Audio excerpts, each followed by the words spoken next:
Ma satisfaction, en fait, c'est tout simplement quand les gens viennent me voir depuis des années et des années et qui, quand ils arrivent sur la consultation, sont hyper stressés parce que ils ont toujours des demandes un peu particulières. Ils ont peur également que je leur dise qu'il va y avoir des ruptures, que je leur dise qu'il va y avoir des blocages dans leurs demandes pour demain. En fait, ce que je me rends compte, c'est qu'à la fin des consultations, les gens sont bien. Ils me le disent d'ailleurs. Ils me disent on est bien, on a appris plein de choses. Ça a déclenché également des choses dans mon esprit, etc.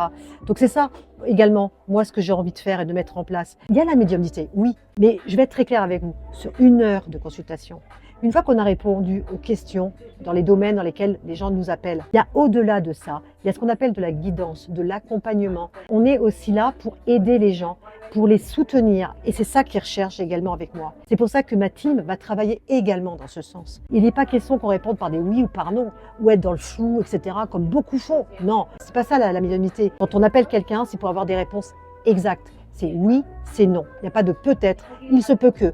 Le il se peut que n'existe pas. C'est où on nous donne l'information ou on ne l'a pas, tout simplement.